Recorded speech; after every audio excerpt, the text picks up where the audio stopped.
ચાલો અમે ગરીબ પરિવાર છીએ, બધા અમે ફેમિલી સાથે રહીએ છીએ, તો અમે કઈ રીતે એડજસ્ટ કરીએ? ત્યાં તાત્કાલિક મકાનનું કયો છે, તો આ રીતે પરિસ્થિતિ અમારી જોવો તો ખરી. અમે બધા ગરીબ જ છીએ, કોઈ ઓલા નથી.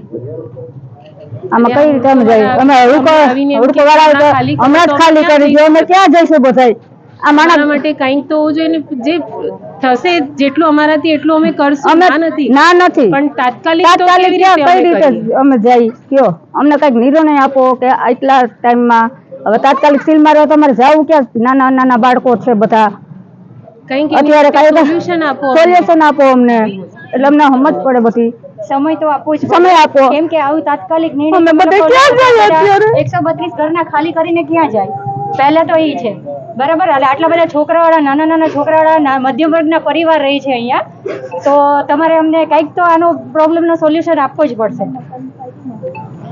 પરિસ્થિતિ સુફલમ કોઓપરેટિવ હાઉસિંગ સોસાયટી જે 1995માં હુડકો ફાઇનાન્સ કરેલું અને બિલ્ડર દ્વારા આ સોસાયટી બનાવવામાં આવેલી, જે સોસાયટીમાં બિલ્ડરને મેમ્બરોએ પૈસા ભરેલા અને તે દરમિયાન બિલ્ડરે હુડકોમાં પૈસા જમા ન કરાવેલ, તે બાબતે આ કેસની મેટર ડીઆરટીમાં ગયેલી.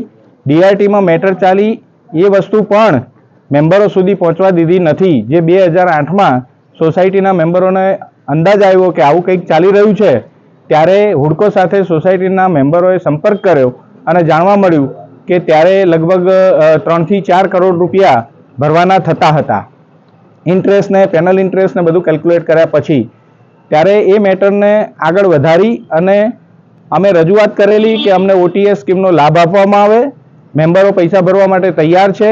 અમારા જે પુરાવા હતા, બિલ્ડરને પેમેન્ટ આપેલું અને એ બધું પણ હુડકોમાં અમે સબમિટ કર્યું, પણ હુડકોએ ડીઆરટીમાં અમને ત્યાં બોલવા દેવાનો કોઈ મોકો આપવામાં આવ્યો નહીં. ડીઆરટીમાં પણ એ સાંભળવામાં આવેલી નહીં. અને ત્યાર પછી એ બાબતને 2009-10માં અમે પૈસા ભરવા માટે 2 કરોડ રૂપિયા એકઠા કરી અને અમારી પાસે એના ડેટા અને રેકોર્ડ પણ છે.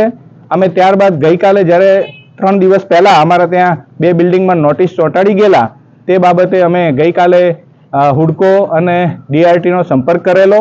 તે દરમિયાન ત્યાંથી અમને સ્ટે માટે અમારા વકીલ રાખી અને અમે રજૂઆત કરેલી. તે ગઈકાલે એનો સ્ટે પણ આપવામાં નહોતો આવ્યો, પણ આજનો ઓર્ડર પ્રમાણે એને સ્ટે આપવા માટે 15 તારીખ સુધી એક્સટેન્ડ કરેલું છે. તે બાબતે અમારી રજૂઆત છે, સરકારશ્રીને પણ રજૂઆત છે કે જ્યારે સરકાર ઘરનું ઘર કરવા માટે જો પબ્લિકને મદદ કરી શકે તો આ 1 કરોડ ને 60 લાખ રૂપિયા કોઈ મોટી એમાઉન્ટ સરકાર માટે નથી.